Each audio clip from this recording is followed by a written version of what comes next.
mengejutkan, Malaysia harus kalah 0-16 dari Jepang di ajang kualifikasi Piala Asia U20 Putri yang akan digelar di Thailand pada 2026 nanti. Malaysia sendiri sebenarnya udah punya Liga Putri. Gak kebayang dah kalau yang lawan Jepang gak punya Liga Putri, mau jadi apa? Setelah kekalahan timnas Malaysia dengan Jepang 16-0, dan ini adalah alasannya. Ini hanya laga timnas putri. Alasan selanjutnya, ada peningkatan. Alasan selanjutnya lagi, yang penting menang melawan Vietnam. Alasan berikutnya lagi, tutorial cetak gol ada di King Malai.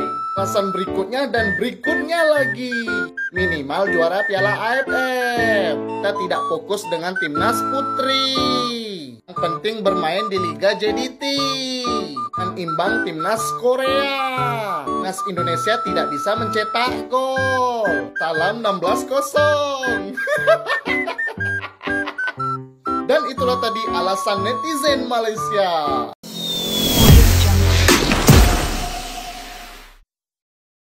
16 gol. 16 gol yang menghancurkan klaim paling power di ASEAN. Malam itu, di lapangan hijau yang seharusnya menjadi panggung persaingan, Timnas U20 wanita Malaysia tidak hanya kalah. Mereka dihancurkan, dilumat habis, dan dilempar ke jurang keputusasaan oleh Timnas U20 Jepang dengan skor yang tak masuk akal, 0-16. Sebuah angka yang bukan hanya sekadar skor, melainkan simbol aib, tamparan keras bagi klaim superioritas, dan cerminan dari jurang perbedaan yang menganga lebar. Ini adalah pertandingan yang mematahkan ilusi dan meninggalkan pertanyaan pedih. Apakah klaim paling power itu hanya sebatas bualan kosong di media sosial? Angka 16.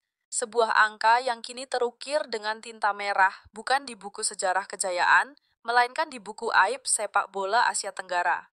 16 gol yang bagaikan tombak, menusuk-nusuk kebanggaan yang selama ini digaungkan.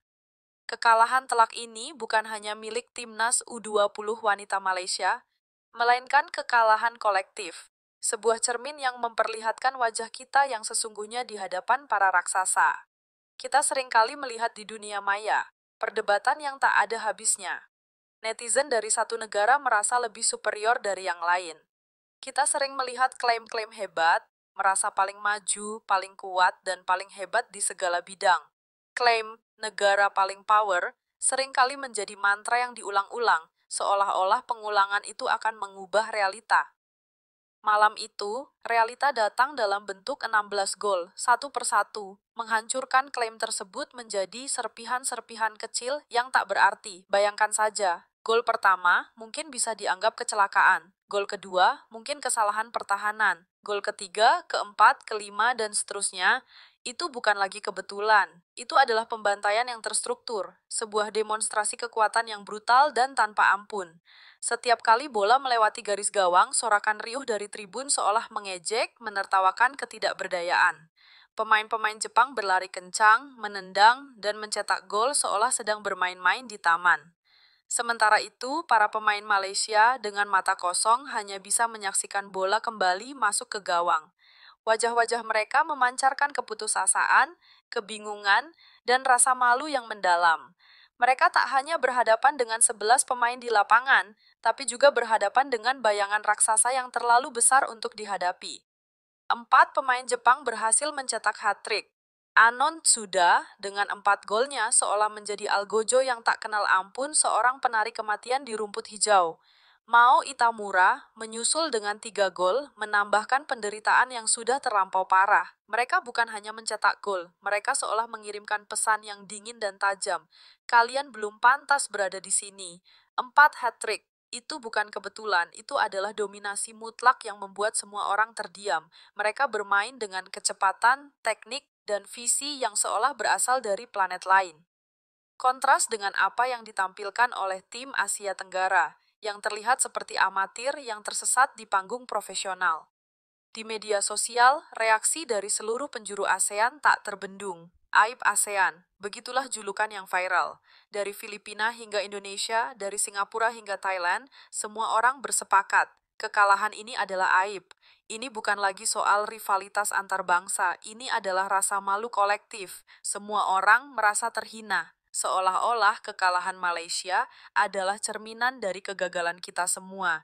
Kita terlalu sering memuji-muji diri sendiri, terlalu sering terlena dengan kemajuan yang semu, dan terlalu sering menganggap diri kita setara. Kekalahan ini membuktikan bahwa kita belum apa-apa. Kita masih jauh, sangat jauh. Narasi pertandingan ini bukan hanya tentang skor, ini tentang perbedaan mentalitas, perbedaan sistem pembinaan, dan perbedaan dukungan. Di Jepang, sepak bola wanita bukan sekadar hobi, itu adalah industri, sebuah sistem yang terorganisir dengan rapi dari level akar rumput hingga tim nasional. Mereka berinvestasi, mereka melatih, dan mereka mempersiapkan pemain mereka untuk menjadi yang terbaik. Sementara di Asia Tenggara, sepak bola wanita seringkali dianggap sebagai anak tiri, kurang perhatian, kurang dana, dan kurang dukungan. Kita hanya bisa berharap pada bakat alami, tanpa membangun fondasi yang kokoh. Kekalahan ini adalah panggilan darurat, panggilan untuk introspeksi, untuk berbenah, dan untuk mengubah cara kita memandang sepak bola wanita. Ini adalah saatnya untuk berhenti menyalahkan dan mulai bertindak. Ini adalah saatnya untuk belajar dari kekalahan yang menyakitkan ini. 16 gol itu bukan sekadar angka, itu adalah monumen dari kegagalan yang berdiri kokoh untuk mengingatkan kita bahwa jalan kita masih panjang dan berliku.